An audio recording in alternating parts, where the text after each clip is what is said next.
제155화 권력의 강아지. 권성동은 2009년 10월 재보궐선거로 18대 국회의원에 당선된 이후 강릉시에서만 내리 사선에 성공한 보수정당 중진입니다. 있는 둥 마는 둥 하는 눈매에서부터 늘어진 코의 모양새 덕에 코끼리 물범을 닮았다는 소리를 자주 들어요. 1985년 사법시험에 합격한 그는 사법연수원 17기로 오세훈과 동기라고 합니다. 2006년 인천지검 특수부장을 마지막으로 검사직을 사임하고 1년 뒤 이명박 정부의 부름을 받아 청와대 대통령 비서실 민정수석비서관실 법무비서관으로 임명되면서 본격적인 정치 인생이 펼쳐집니다. 19대 국회 때부터 쌈닭 기질이 강해 법사위 간사로 선임되기도 했으며 민간인 불법 사찰 사건, 국정원 댓글 의혹 사건 등에 대한 국정조사에서도 간사를 맡아 간사 전문 의원으로 당내 입지를 만들었어요. 하지만 이후 박근혜 정부와 갈등세를 보이던 김무성, 유승민 라인으로 편입하여 당시 원내대표였던 유승민이 사퇴한 이후 전략기획본부장으로 임명되고 이후 상향식 공천 문제를 둘러싼 총선에 대한 의견 대립으로 본격적인 비박계 행보를 보입니다.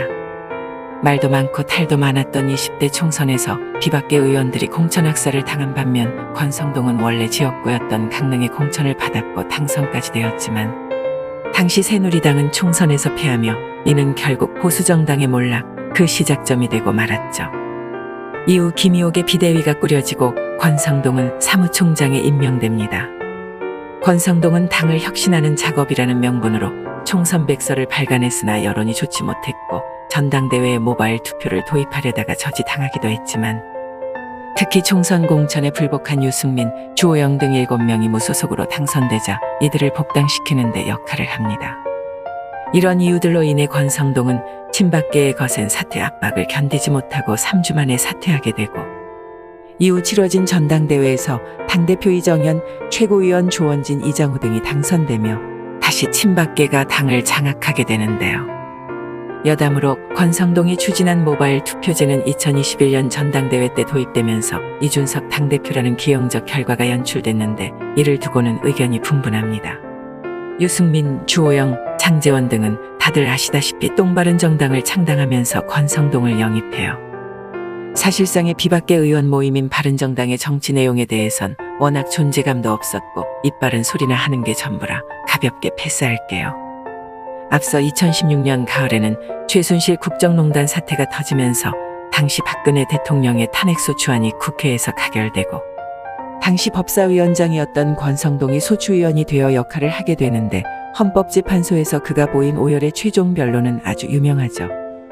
특히 비선 실세를 가리키며 권력을 남용하고 민주주의를 희롱하며 법과 정의를 무력하게 했다고 호소했는데 문재인 정권에서의 비선에 대해서는 주둥이를 꼬매는 바람에 개가 똥을 끊지 정치인이 야합을 끊나 싶었습니다. 결과적으로 박근혜 대통령의 탄핵에 혁혁한 공을 세운 탓에 지금까지도 저를 포함해 우익 강성 지지자들은 그를 신뢰하지 않죠. 현직 대통령을 탄핵할 수 있는 요건에 충족되지도 않았을 뿐더러 과정도 이루 말할 수 없는 졸속이었고 특히나 전직 대통령이 임기를 마치기도 전에 구속 신분이 되었을 때를 회상하면 솔직히 씹어 죽여도 아쉬울 것 같아요. 21대 총선에서 황교안이 오세훈을 꺾고 당대표로 선출되면서 새로운 인물을 등용하려는 무리한 공천의 과정 속에 윤상현, 김태욱, 김재원 등의 친박계 다수가 컷오프되고 대통령 탄핵을 주도한 김무성계 의원 다수도 탈락하게 되었으며 권성동도 그 칼날을 피해가지는 못했어요. 무소속으로 출마를 강행한 권성동은 선거 초반 보수표 분열로 김경수에게 강릉을 내어줄 뻔했으나 신승을 따내며 사선에 성공합니다. 그해 9월 권성동 특유의 전투력이 필요했던 국민의힘은 그의 복당 원서를 받아주었고 이후 원내대표 선거 등을 통해 중도층 확장을 강조하는 행보를 이어가다가 이듬해 지금의 대통령 윤석열과 유의미한 만남을 가지게 되죠. 당시 권력에 맞서던 윤석열 전 검찰총장이 보수당 정치인을 만난 것이 화제가 되며 지지자들의 관심이 쏠리게 되었는데요. 당내 경선에서 결국 윤석열 후보가 승리하자 권성동은 곁에서 윤 후보를 보좌하며 대선 승리까지 따내는 데 역할을 합니다. 하지만 꽃길이 열릴 줄만 알았던 국민의힘 그리고 권성동은 최근까지도 답답한 행보를 이어가는 모습인데요. 지난 4월 원내대표에 당선된 이후 넉 달도 채 안 된 시점에서 검수완박 중재안 합의, 대통령실 사적 채용 논란, 그리고 이번 문자 유출 사건으로 공식 사과만 무려 3번이나 해야 했었죠. 동지 여러분, 짧은 유튜브 영상 하나에 무슨 수로 그의 삶을 다 녹여낼까마는 뻔히 보이는 꼼수와 야합, 배신의 정치는 아마 그의 정치 인생에 늘 꼬리표처럼 붙어 다닐 겁니다. 우리는 우파의 이념을 눈치 보지 말고 밀어붙이는 정치인을 원합니다. 검수완박 전국대 비대해질 경찰 권력에 대한 대안책도 함께 논의되어야 했고, 대통령실 사적 채용이 청년들의 박탈감을 야기한다며 똥이나 싸는 민주당에는 이상한 변호사 우영우도 누린 사적 채용을 이제껏 공채로 뽑은 적도 없는 자리에 인사 조치한 것을 두고 왜 지랄이냐고 엄포를 놓았어야 했고, 텔레그램까지 써가면서 보안에 신경 쓸 거였으면서 출입기자들 질비한 국회에서 대통령과의 밀담을 주고받는 대범함은 화장실에서 뽐냈어야죠.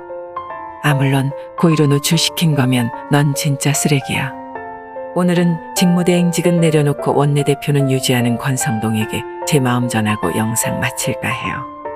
책임지는 것도 쪼개서 지니 한 줌도 안 되는 권력의 강아지야.